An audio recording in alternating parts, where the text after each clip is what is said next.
Hey, welcome to the Do Good Work podcast. Today we're talking to Corey Haines. Corey Haines is the co-founder of SwipeWell, a SaaS platform dedicated to helping you save, organize, and referencing marketing examples, and is the founder of Swipe Files, a newsletter and community to help SaaS founders and marketers create predictable and consistent monthly recurring revenue. He was previously the head of growth at Baremetrics and the first marketing hire at Cordial. He's consulted and advised dozens of SaaS startups on marketing and growth, and he's on a mission to help exceptional products get the attention they deserve. Corey, I usually don't start off podcasts with a bit of controversy, but I got to ask you, man, what's the issue with CAC versus LTV or CAC LTV ratios? Tell me. Oh, yeah, that's right. Oh, man. My issue with it is in the world of really SaaS, but really just like anything subscription based. The model completely breaks. So let me rewind a little bit and just talk about how we got to this whole CAC to LTV ratio, where that came from. At first, it was really about CAC to average order value. So we're talking about one-time sales. Really, we're just trying to figure out like how profitably can I acquire a customer given the tactics and strategies that I'm employing today. So you compare your CAC to your average order value. Let's just say you're selling a course or beard oil or even like a consulting service. It doesn't really matter what it is. It's a one-time thing, and you spend $100 and you get $300 out. Now you know that your CAC to average order value is 3 to 1 ish, and so now you know that you can profitably acquire those customers. And depending on your margin, you would then compare that to see if that's in line with what you'd want to see. But then this thing happened where for a lot of people in e-commerce, especially, average order value was no longer like a valuable or a profitable metric to measure against. Yeah. So they were like, okay, CAC to average order value doesn't really work. But what about if we account for other orders that people make in their lifetime with us, maybe their second, their third, their fourth, over years possibly. So now we call that the lifetime value of a customer. Now, if you measure our CAC to lifetime value, now we can show our investors that we are still profitably acquiring customers. And that's probably true to a certain degree. But the problem is that you're not going to be profitable until year 2, year 3, 18 or, months and like your yeah, order 2, order 3, order 4, possibly. Okay, now here's where we get kind of screwy, because when we're talking about lifetime value, we're taking the cumulative revenue on average per customer for a one-time sale. So now we take that same concept to something like subscription and SaaS, and people thought the cumulative earnings doesn't really make a lot of sense, because maybe we say, in order to acquire a customer, there's a free trial, or maybe there's a free version, or we have a paid pilot. And so like when we acquire that customer, they're not actually generating revenue for a while. And so like the cumulative earnings are going to be 0 for months, possibly. Yeah. But even then, when they do start, it might be $10 a month, might be $50 a month, might be $200 a month, depending on your model. And again, that's not going to be a very profitable acquisition when you're spending, let's just say, $500 on average to acquire a customer.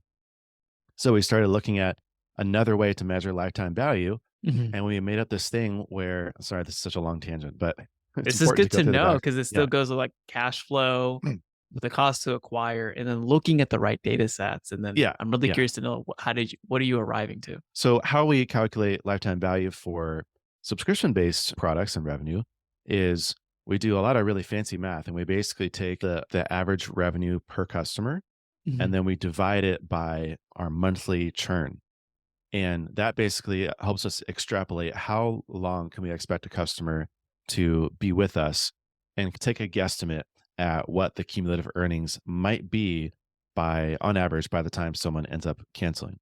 Now, there's a couple flaws here, because one, your churn rate is going to per month. Sometimes it might be 3%, sometimes it might be 12%. And So so this is looking at a what you'll monthly see, basis, not like a lagging 3-month or a lagging 6-month. It's a month by yeah, month I mean, basis. any way you really like slice it. The problem is that, well, so this is problem number 2, is the problem of working with averages. The averages really don't tell you a lot about the customer base as a whole, because again, when we're talking about software, maybe for the one-time sale product like e-commerce or courses, you have very standardized prices where you might have one product that sells for $20, another product that sells for $30. If you add some of those together, your average order might be $70 or $80, but you're still going to be relatively close to the mean, which might be $35, let's just say, for Hmm. example. And then you get something like software where you have multiple plans. We have free all the way to six-figure annual contracts.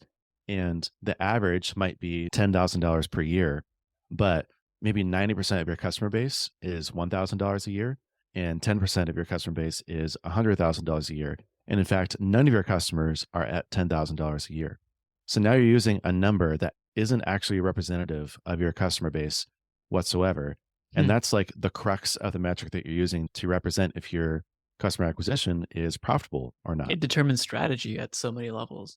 Exactly. So, especially when we're trying to figure out like what is the engine that's supposed to get us, we put a dollar in, we get $3 out. That's magic, right? So we can back into those numbers, but there's still a way to fib that any way you want to. Right? It's Interesting. like we can make the math look however we want to. But in reality, every time I would talk to, so where this opinion came from was I was the head of growth at Baremetrics for a couple of years, and I would talk to customers every single week. And they would always ask me, what do you think about my lifetime value? Here's my CAC. Is this good? Is this bad? And I sort of just realized like, this is not helpful or useful whatsoever because really what we have to do is we have to break it down per plan or Hmm. per customer segment.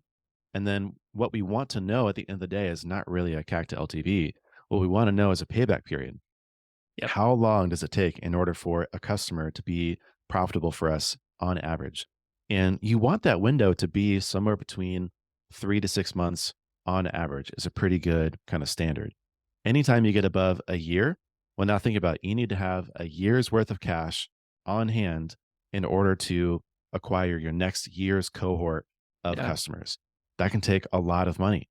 So yeah, sure, you can go hire, you can go raise a bunch of money from venture capitalists. You can go take on big loans. You can take out huge lines of credit with a credit card or with a bank. But at the Risk end of the though. day, it's not a great business, right? Yeah. You want your customer acquisition payback period to be around that 3 to 6 months. If it's under 3 months, that's magic, right? That's amazing. So instead, don't even worry about lifetime value whatsoever. It's not a useful metric. Instead, just look at what is the payback period per plan that we offer in whatever software subscription service that you offer and back into the numbers that way. Okay. It costs us $100 to acquire a customer on average. We charge $20 per month for plan one, $50 for plan two, $100 for plan three. Now we can get a payback period for each one of those. That's going to be somewhere in the range of 2, 6, and 8 months or something like that. Hmm. And now we know how profitable it's going to be. We can even blend those numbers together to really get an understanding of how profitably we can acquire a customer. That's in, first of all, thank you for that very educated, very That detailed was the long understanding of answer. it. But it's the fact that you brought it up in the way that you did. I think it's important to look at either by cohorts or by product type to be able to identify the number one thing that matters, regardless of industry, regardless of software type, it is going to be cash. And when am I going to get that cash back to acquire Yeah. more and to grow? One thing that you also mentioned, interestingly enough, before we press record, was that it doesn't matter if it's a freemium model or if it's like a $10,000 or the higher price points. Those are just things that are in between. Marketing the SaaS or product led growth, like softwares, remains constant. I'd love to dive into your brain as to what you mean by that. What does that Mm. world entail? And maybe some of your insights from working as growth in SaaS. Yeah, that's one of the other really unique parts of software and SaaS is we have free plans, there's free forever plans, there's freemium, there's free trials, there's pilot programs, all sorts of essentially try before you buy experiences with your product that you can offer that just completely changes the dynamic of marketing altogether. Because again, Mhm. I think that what we've been used to for the last, I don't know, 70 years of modern marketing is direct response marketing. You put up an ad and then you measure how well that did to drive sales. Mhm. Now, what happens when that sale is a sign up for a free product that generates no revenue for you, possibly for 6 months to a year, let's just say on average? You can do some calculations on like how quickly or on average, how long it takes a free customer to become a paid customer, Yeah. what the rate is Break year over even or year. liquidate your ad spend. Yeah. Yeah, exactly. So what happens when you do that? It just throws everything completely off. Your attribution gets off, the buyer cycle gets off, forecasting is thrown off. So the way you really have to look at it, I've been thinking about this more recently. You can't even look at it month over month. You have to look at it quarter by quarter. I would Hmm. say on average, it's a pretty good that you do marketing for a software company is completely different because you really have to have a long-term mindset instead of measuring like what did this campaign do? A pretty good like rule of thumb to just only measure things in quarters because 3 months is about the average buying cycle, whether you have a free trial, freemium plan, or even like an enterprise contract where you have to go through jumping through hoops of procurement and stakeholders and sales calls and red lines and legal documents, et cetera. So there's a whole bunch of things there. But 3 months is about a good kind of proxy number to use for that. Okay. And so, yeah, marketing just becomes a lot more value add, to be honest. You can't really do direct response marketing for a software because it's so difficult to actually It's interesting. generate a sale immediately after running a campaign, whatever that might look like. If it's an ad or a piece of content or social media post. So there's a lot of is this primarily for B2B SaaS or B2C SaaS, or is it for both? Doesn't matter. It's SaaS Well, agnostic. I would say 90% of SaaS is B2B. There Okay. are some sort of quote B2C SaaS, but I think it's few and far between. And normally it's a little bit more on like the media side of things, anyways. Like you Okay. have apps like Calm, or you might have Dropbox kind of storage solutions, like really simple. They do have some personal, but then they also bleed over to business and or enterprise. I would say most SaaS truly is more B2B. Interesting. So looking at it holistic, because I know that another trend we had recently on the pod is like talking about demand generation specifically for SaaS, being able to create that holistic funnel and also being able to understand like, hey, they're not going to buy day one, provide as much content. How do you like see that kind of strategy? Because when working with CEOs or founders who may not understand the buyer cycle, it's like trusting that the bridge is there and you can't see the bridge, like Indiana Jones, right? Like hmm how do you build marketing when you know, hey, it's going to be okay, we're going to make it through? A lot of it is through experience, to be honest, because if you're a first time founder and you're going in with that kind of direct response, direct to consumer type of marketing playbook, you're just going to fail. And there's nothing you can Mhm. do if you're a marketer under that type of leadership to change someone's mind. So you have to go through that and experience it for yourself. Maybe this requires a different playbook. I guess I'm just going to have to trust the process, if you will, Yeah. and try something new and see how it works. And so you'll see a lot of like modern founders today who were born and raised in the world of SaaS and software Mhm. think that way because they know and they see it and they've also experienced it from the buying side as well. But they know, like, you know what, I'm most of the time when I discover new software, I heard about it for the first time like a year ago. I tried it for the first time 6 months ago. I really started using it actively 3 months ago. And today I'm just feeling the need to start paying for it. And This that's is yeah. usually how it goes. You know, when you're selling software, when you're marketing software, kind of what your expectations are going in. You'll see there's a lot of like second year or second time founders going in. They just have a completely different mindset. They're completely long term focused, brand focused. I call it marketing like a media company because Mhm. really what you're doing is you're trying to establish yourself as like a magnet in the industry where you're not going out and doing a lot of outbound marketing. You're doing a lot more inbound marketing. You're establishing yourself as a trustworthy, authoritative resource. You're doing things that don't look like marketing at all. You're creating podcasts, you're writing blogs, you're sharing thought leadership on Twitter through threads. You're going podcasts like this and doing a tour, things that are, you're acting like a sort of a media personality, if you will. Mhm. And then the output of that marketing is entirely sort of the just value add. It's give instead of always trying to make the sale, push for the sale, Make the you offer, know, yeah. yeah, make the offer in front of someone. And so you see that a lot with like, especially second time founders and just experienced marketing leaders. They're a lot more heavily on the inbound content side of things because long term, that's what they've seen work. And you see it with SEO, you see it with traffic, you see it with people actually searching for your brand, recommending your brand to other people instead of always just showing up and asking for the sale. It makes a lot of sense. Where does like live events or community play a role in SaaS and product growth? Because it sounds to me like if you're creating those experiences, you also want to create those moments where others interact or with opportunities for people who don't know about you for brand awareness, but also interacting with the product. How does hmm that play a role? Yeah, they're two sides of the same coin, in my opinion. Enterprises are definitely a lot more. I would say enterprise, but more like mid market too.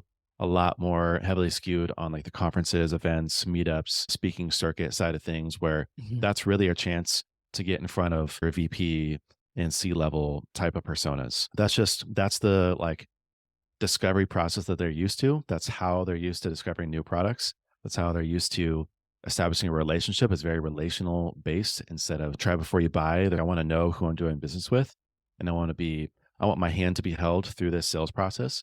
Whereas I think on the lower end of the spectrum with more like product-led growth and freemium type products, you'll see a lot more community engagement, Mm. either creating your own community, participating in communities, collaborating with communities and showing up for webinars, being an active member, sharing a piece of content, even co-authoring something together. Speaking of someone who has a community, I have a bunch of sponsors that are other B2B SaaS brands. Mhm. And one of the things I try to do is I incorporate them in like, hey, I'm doing the SaaS marketing summit, virtual summit with my community, and I want you to be a speaker. And it's going to be presented by your brand. When we do the state of SaaS marketing report, it's not just going to be me, it's going to be co authored by you, by your CEO. And it's going to be presented by your brand as well. So, really Mhm. having a more kind of joint effort, I think it's really key on the community side, especially for product led growth type companies. But yeah, they're both huge. Let's be real. All of us are super busy in our jobs. We got to get down to like the brass tacks. We're not out there just like trying, or there isn't really a lot of window shopping in SaaS and software. And Mm, it's like, interesting. I could go around to all the sites and it's just so visually stimulating. It's fun. I'm trying to visualize it on myself. It's just cool. It's just like a hobby, like a casual thing that you do. Yeah. No one does that with software, right? You have to show up. You have to build relationships. You have to show someone that there's a need for this. And a lot of that comes in the form of showing up in communities, going to events, but just establishing yourself as someone noteworthy for someone to go look at how you can help them with their business. It's fascinating, and I think you mentioned it too, like, in the first example, D2C, it's more about that's direct to consumer, more about creating an identity, and I can if I buy this, I create a status, or I become this kind Yeah. of person, or I can show off this new thing because that's who I am. But when it comes to the functional side of software, you can't really see function or productivity or sales. You can't really see that. So you have to understand what's the hidden benefit behind the scenes. And that only happens from what I'm hearing, from what I've experienced through human interactions, which is fascinating. And again, talking around the future of what we're going to be doing with sales, with copywriting, with AI, like you can't really replace that when it comes to the human interaction piece, at least not Hmm. yet from what we're seeing. I'm curious, you also mentioned around and switching gears here, the importance of copywriting for non-copywriters. With that statement, what do you think around what we're seeing with ChatGPT, what we're seeing with AI, what we're seeing about Hmm. copywriting, the need for it, and also how that sector is evolving? Yeah. Copywriting, I think, is one of the most valuable skills that you can build for yourself. And it's something that everyone should invest in. Really, how I see copywriting is it's the art of persuasion through the written form, right? And Mhm. so think about someone who's a really like natural born salesperson. They just have a charisma about them. They have a way with words. Over time, they've trained themselves to learn how to be persuasive very instinctually. And that's good. But like they couldn't tell you what the magic is or like why it works or why they're a good salesperson, right? But if you look at someone who has learned to be a good copywriter, they can tell you exactly the science behind it. And someone like me who's more introverted, who's not a natural salesperson, who doesn't have that type of instinctual charisma and just way about me, copywriting is a superpower because it allows me to be that type of person without actually being that person. That makes sense, right? I can write Yeah. emails, I can create social media posts, I can write landing pages for SaaS brands, for example, Mhm. and I can have the power of a really persuasive salesperson, except that thing is working for me, right? It's not actually me speaking one on one with all those people. It's Yeah. this one to many relationship that's super powerful. And I think what people don't realize about copywriting is that it's not about using fancy words or being funny or like making up taglines. Yeah. It's Not really just clever. about, yeah, it's not about being clever. In fact, that brings me to one of my frameworks is clear over clever. Everyone wants to use fancy language, but really at the end of the day, what you just want to be is super, super clear. This happens all the time with software in particular because you have people who are not trained in copywriting doing all the copywriting. Oh my And so gosh. they try to use all these fancy That's language horrible. and everything is better, faster, cheaper, powered by Cheaper. machine learning and AI, and it'll help you grow your business. And you're Revolutionize like, your yeah. yeah. And you're like, okay, cool. But what does it do? I'm like, how does it help me? Let's get down to what this practically looks like and means. Mhm. And the most simple thing you can do to be clear is to just use the actual language of your customers and prospective customers. So instead of being a copywriter, be a copy paster. Like literally, if you could just record a call with a customer and ask them, what do you like about my product? Or if you could send out a form, or if you could grab little snippets from reviews, testimonials, community comments, there's all sorts of ways you can just grab this like voice of customer data that you can incorporate and literally paste onto the page of your landing page, of your ad, of your email. One of my consulting clients, SavvyCal, when we were redoing their landing page, there was a tweet that went viral about this guy who was like, "Why does it feel so awkward to send out my Calendly link?" I was like, "Man, that's," and like it got a huge response. Obviously, it was tapping into this unsaid thing, and SavvyCal was solving to remove that kind of awkward power dynamic. Hmm. So our headline was, "You shouldn't have to feel awkward about sharing your scheduling link." It's so simple. Like Hmm. I could never really come up with that myself, but Yeah. because I heard someone who should be a SavvyCal customer, I think that he is now, it just makes it so much more simple. I just shortcut and detour directly into the copywriting that's going to resonate with my audience. It's deeper hidden emotions and Yeah, going beyond the surface. exactly. And it's also really just like tapping into the minds of your customer. Instead of just guessing and assuming what you think will resonate with them and trying to make up stuff yourself, the reality is that a lot of us as marketers, we're not our customer. If I was trying to market Yeah. a luxury cosmetics brand for, I don't know, for young women, like that is not me. I would have no idea what to say. But for some reason, we think that we're a marketer for a software company or for any other type of company. Or We think, because I yeah, I use the got it. product. Yeah, like I know what to say. I know what's gonna resonate with people. No, you don't. You have to go ask them. You have to like back it up with proof, with data. What do people actually say? Draw the patterns, connect the dots, build up a case for why this headline is the strongest headline for your landing page. That's really where it should be born from.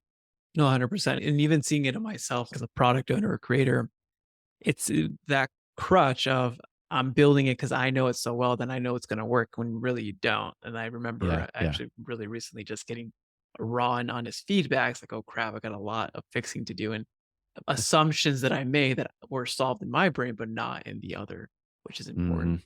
Talk to me a little bit more about Swipe and what you're doing to build your own SaaS as well as doing growth marketing. Why build your own SaaS and why build this one? Yeah, that's been the dream for me for the past several years, really. I think since I was like 19, I knew that I wanted to be an entrepreneur. I just didn't know what I wanted to What or do or how? what the Yeah. product would be, or yeah, I just knew that, okay, I want to make something. I want to build something.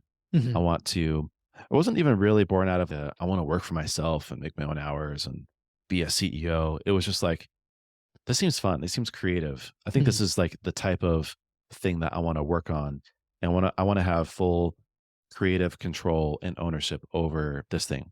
And I'm just obsessed with SaaS and software. I think it's the greatest thing in the world. I think it's awesome. I love moving pixels and feeling, yeah, this thing is helping someone add value to their business. And it's something I've always been interested in. It's just helping people grow their business. Now, the path to get there has been kind of windy.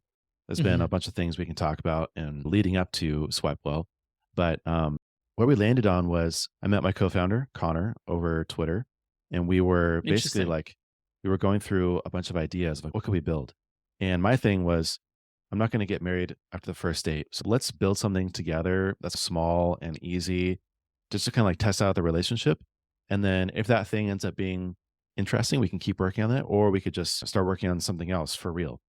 So, anyways, I always had this idea for a little Chrome extension that could grab a screenshot of emails and landing pages and ads to help me build a swipe file. I thought, oh, this is super small, super easy. It's be a fun project for us. Why don't we just work on this to test the relationship? Mhm. So we started building it. Relationship was going really well. And then it was like, oh, shoot, like this thing has legs. Like we have 1,000 users and we have people asking for these features and like took on a life of its own. We Mhm. were like, oh, wow, I think we have like a business here. I guess we should take this seriously. And that was back in February of 2022. And so Oh, it's wait, no, growing. really? Yeah. That was pretty fast. Yeah. So we've done a lot. Connor's been an absolute machine and just coding it, features up and getting to a place where we can launch. I think we're actually planning like an official launch in January 2023. No But way. yeah, like it's been the dream. Build a software company. I love software. I've always wanted to have something for myself. And now we're on that journey. I definitely haven't like made it yet, I mean, but in that's progress. the goal. It's like this is we're actually taking a behind the scenes of in progress, raw Yeah. reality. Tell me more about Twitter co-founder, like strange, not strange, you know him before, or how'd you connect? Yeah, super strange objectively. Like every time I tell like friends or Yeah. family, "Oh, where'd you meet this guy?" I'm like, "They DM me on Twitter." But like, that's just the reality of how the world works today. I've had a lot of false starts with trying to build software in the past. And there was someone who I was working with who was a good friend of mine who like we were planning like, oh, let's build something together. We'll be like the power team and we'll build something awesome. And then just like life circumstances never really added up to actually make progress in something. So we like amicably like split, still great friends, but we're like, this just isn't going to work for us. He already had his own thing that was very successful. Mhm. And so I was like, okay, I guess I'm on the lookout for a new co-founder. I don't know how else to really go about this other than to write up a Notion doc of the type of person I'm looking for and then send it out to people that I trust and hope to make some intros.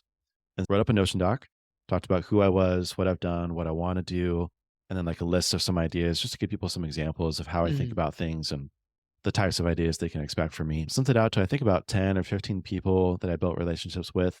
And it had gotten shared to a couple communities, one of which Connor saw and he DM'd me and was like, hey, saw this was shared over in this place. Yeah. I think I forget even like where it was, but there was several of those relationships that were built actually. I think there's about 8 people that I got intros to, which again was like, I don't It's pretty know cool. which Yeah. one is going to work out or which one has legs, but let's just start building stuff.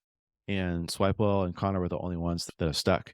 And yeah, just like taking it really slowly, we just started mapping things out in a Notion doc and started doing like biweekly calls, just trying to figure out like, okay, one foot in front of the other. Mhm. Let's get to know each other. Let's build stuff. Let's collaborate. And it's been a great partnership. That's exciting. That's pretty smart too to know exactly that there is a level of maturity to know who exactly you want and for what reason, and for the other person as well to be able. Because when I started, it was like peripherals, who was around me, what I connected. But we did Mm, start a company hmm. back in the day with before the whole Zoom stuff, like from New York, and he's good buddy to this day. But that's a much smarter approach. What you did. Here's exactly what I'm looking for. Here's what I'm trying to do. What's the future of SwipeWell? Like, are you just just having everything in one location of all of my and let's explain swipe files for the audience. Essentially, marketing a Sure. swipe file is an example of, hey, this ad or this landing page or this website, why does it work so well? And then from there, you want to save the ones that are working really well, so that when you go to create an ad, a landing page, an email, you're not starting from scratch. You're starting from a proven, quote unquote, call it a template, more of an Hmm. inspiration, not to copy and paste, but for you to say, what framework is working here and how can I apply this to this tangent or to this new industry or to this new product? Yeah, exactly. I'm a big believer that everything's a remix. And so Yeah. the more sort of creative assets that you have in front of you to use for inspiration and to remix for yourself, the better off you're going to be. I first heard of the concept of a swipe file from Dave Gerhardt on the Seeking Wisdom podcast. And he was like, man, this is a game changer. This is awesome. Like I'm going through all these kind of old school newspaper ads and print ads. And you can just really see like how much creativity went into like old Rolex ads or old Porsche ads or old Volkswagen ads or even old like cigarette ads. Yeah. And it really helps you open your mind to what's possible and really step outside of your own echo chamber, especially of like Hmm. in the world of SaaS, if I'm only looking at what other SaaS companies are doing, I'm missing out on a ton. Yep. Same thing with fill in the blank on any industry. If you're only looking at your own industry, you're missing out. You are creatively constrained.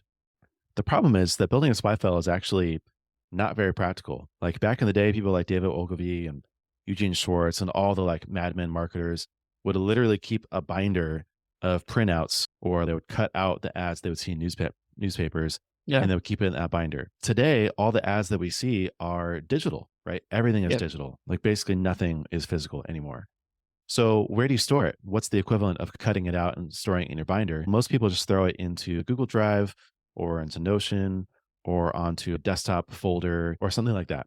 Hmm. And I've gone through every single one of those like tools or methods for doing it. Yeah. I've gone through Pinterest, I've gone through Evernote, I've gone through Gmail labels, everything. And all of them actually fail in one really critical way, Mm. which is that you can't actually find what you're looking for when you want to use your swipe file for inspiration because it's impossible to go Interesting. back and find, hey, what was that thing? Oh, I'm looking for ads or I'm looking for something using social proof or I'm looking for something in this industry. Where was that? I literally have to just scroll through everything. And it's Interesting. hard to see because the window is small and there was nothing that allowed me to really like tag or organize it. And even creating like these really nested folder hierarchies makes things even worse because then I have to click around 100 times to find the right. So I thought, okay, there's got to be a better way to do this.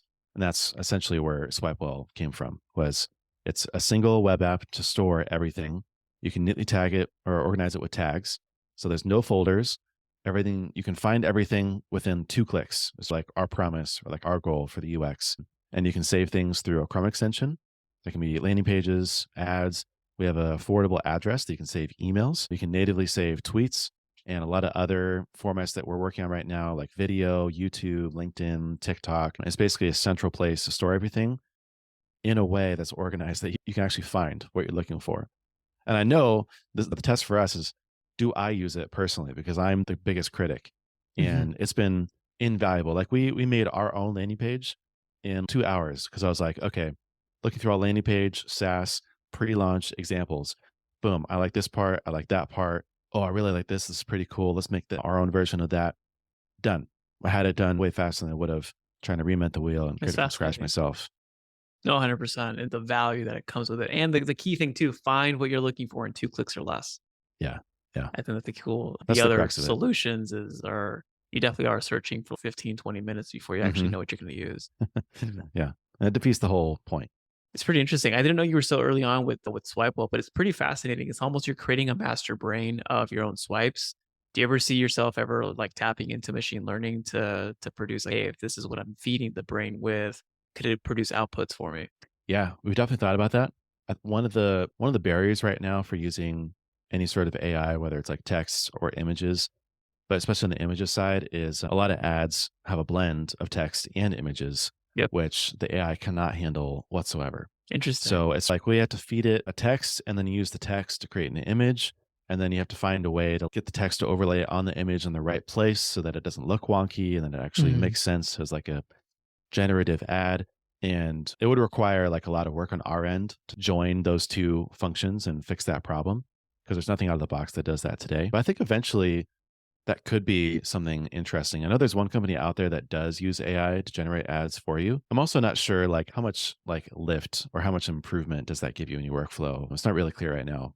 So Yeah, we're not it's just cool. It's investing in that just cool quite to yet. see because if you have a database of all this, all the swipes, all the information, maybe just building out frameworks. Because I know we can buy like a landing page builder, and they have here are the proven landing pages that we've tested Yeah, and had in the right. past. That's valuable, but it's in its own island. Here, Hmm. like you have all kinds of marketing. Here's email, here's Yeah. video, here's Yeah. ad, here's landing page. I That's think pretty fascinating. Yeah, I think one of the first steps for us will be doing a lot of text and image analysis first. So Mhm. we can take an image and be like, oh, there's a face, or there's really strong colors, or there's this sort of like format for the image. Like basically trying to categorize and create data to use on what this thing is. And then you do the exact same thing for text. Oh, what's the headline? What types of words are being used? What is the cadence of the words? We can recognize things like, are they referencing statistics, like leveraging quotes? And then we can do a lot of the work of kind of analysis. And then from there, once we see like these are the kind of winning patterns and combinations, or just really what we see works, then we could use that data to try to go and generate stuff for Yeah. ourselves. That's fascinating. Looking into so you have Swipe Well, but then you also have Swipe Files. That's Yeah. the community, right? Tell me more about that and Confusing, I why. know. Yeah, that's all good. Tell me more about that. Yeah, so Swipe Files originally started, it was actually more like the origin of SwipeWell, but it, again, took on a life of its own. So it started as a weekly teardown of an email ad or a landing page from me. So I would basically go through like Stripe's homepage and be like, oh, I really like this section here. You can see what they're doing here. Look at the words they're using in this section, how they describe this feature, and just do like a step by step, item by item breakdown or teardown. Yeah. And it was a weekly newsletter. I did that for about a year and then got burned out on it. And so I just started talking about marketing in general and just a lot of frameworks, case studies, things I saw that were working. And then I started to hone in on SaaS marketing in particular, because that's what I've been known for. And also that was the thing that I was most interested in. So now Swipe Files is a newsletter, community, and courses for to help you grow your SaaS company, essentially. So it's a whole bunch of SaaS marketing frameworks, tactics, case studies, and I also have Tiny Marketing Ideas newsletter that has like a drip of 120 plus kind of bite-sized, actionable Wow. ideas that are they're unique, something new to try. But yeah, it's all about SaaS marketing. Interesting. How is it running a community and how does that like empower not only your creator journey, but also help you identify what's next on the horizon, either if it's with SwipeWell or if it's with project work or client work. Tell me more about that. I'll be honest, running a community is really hard. It takes a lot Yeah. of work. Just showing up, getting other people to show up. You're Yeah. kind of running like a two-sided marketplace of sorts where you're getting Hmm. people to show up together and converse and share and get to know each other. That's probably one of the hardest things to do, to be honest. It's like throwing a party. Like it's really hard to You're throw a coordinating. really good Yeah. party. And a community is like throwing a party every single day. How do you get people back into the room, Oh my having gosh. fun, having a good time? Point. Like it's been an amazing resource for learning myself, just hearing what's working for people, what's not working for people, what their experiences are like, sharing their case studies. Also, just sharing with me, hey, here's a cool thing I saw. So, like crowdsourcing ideas and content and just things that open up my worldview a bit. And the practical, like running a community is really difficult, but the reward of running a community is unmatched because there's nothing like crowdsourced knowledge, having this kind of hive mind of people who know you, like you, trust you, and are sharing intimate details about their business with you as well. It's pretty cool. I mean, like solutions that you would have a solution to, but yeah, that's a different way of solving it. I never thought of that. But hmm what inspired you to start the community?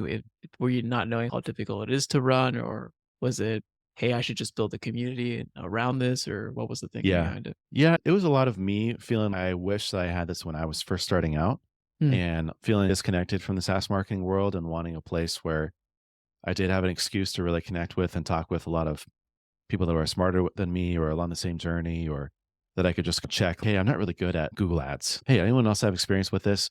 Oh, cool. You do? What are you doing right now? What's working for you? And having a place, a way to facilitate that type of discussion. So the motivation was more like probably selfish on my end, just being like Well, it's building the uh, place that you wanted to go to first, and if that's cool enough, yeah, then other people would go. exactly. Exactly. Makes a lot That's of what it really sense. what it was.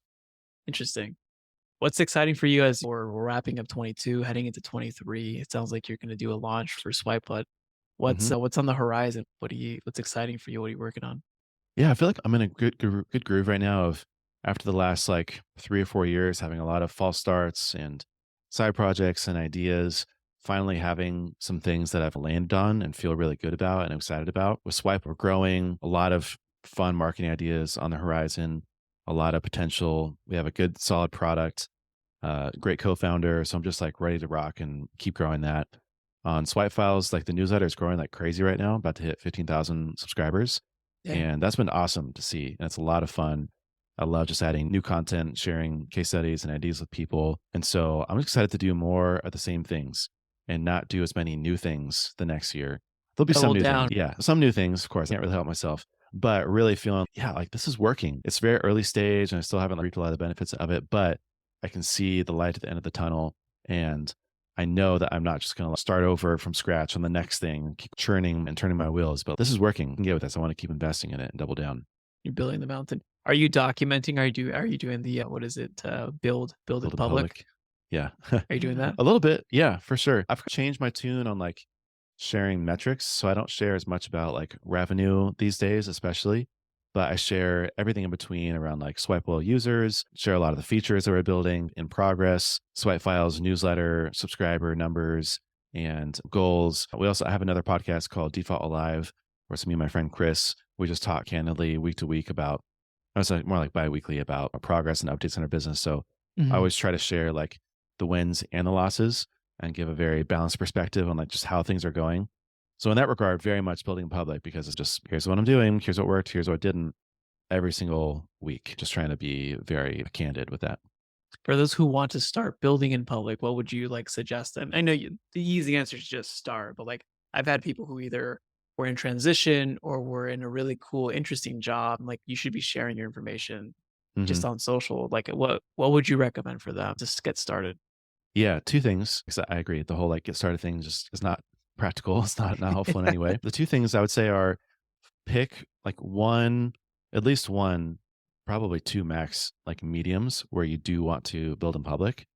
So I see people like they're trying to build in public everywhere. They're like, oh, I'm going to be on Twitter and LinkedIn, and I have this special newsletter. Also, I have podcasts, and it's well, that's a lot to commit to when you're just starting out. So just pick one. Pick okay, I'm just going to tweet, or I'm just going to podcast. Like for me, the podcast is like my main outlet. of how I Mm, build in public. I occasionally tweet about some stuff, but it's mainly like the podcast is my open, transparent view into my world. And then number two is just figure out like a cadence and the types of things that you want to commit to sharing. So for me, again, I know like I'm not really sharing revenue anymore, but I'm going to share updates on subscriber count, on newsletter count, on growth rates, on types of new features that we're building and or the content for the newsletter. So I know in advance, these are the types of things that I'm going to be sharing with my audience. And then this is the way that I'm going to share it is over Twitter mm. and over my podcast. And if you can figure out those two things, if I was a SaaS founder trying to figure out building in public for the first time, I'll probably just pick Twitter and maybe just I'm gonna share videos on Twitter about new features, and that's gonna be my building in public. And as long as you do that daily, every other day, once a week, then you can check that box and you can get started building in public. And remain that consistency. No, that's awesome. Those Yeah, are really good yeah. tips. For our listeners out there, what's the best place for people to see what you're up to? On Twitter at Corey Haines Co. My personal site's coreyhaines.co, which has like links to all the things that I've done and am doing and maybe will do in the future. Yeah, when I Um, saw that, I'm like, oh my gosh, what what yeah. is he doing? Yeah. But I mean, more practically, if you're a marketer working for SaaS or you want to grow your own SaaS company, swipefiles.com, subscribe to the newsletter. And if you're interested in a swipe file, swipewell.sign up for free, freemium. So our buying cycle is very long, but I would love for you to give it a try. Cool. We'll put those links in the show notes. Corey, thanks again for being on. Hey, thanks for having me. It was fun. If you found value in today's podcast, please consider sharing this with someone that you believe could also benefit from this episode. You never know, you may be the catalyst that opens them up to a new way of operating their business and experiencing life. As always, it's an honor to be a small part of your journey. This is Raul Hernandez. Do good work.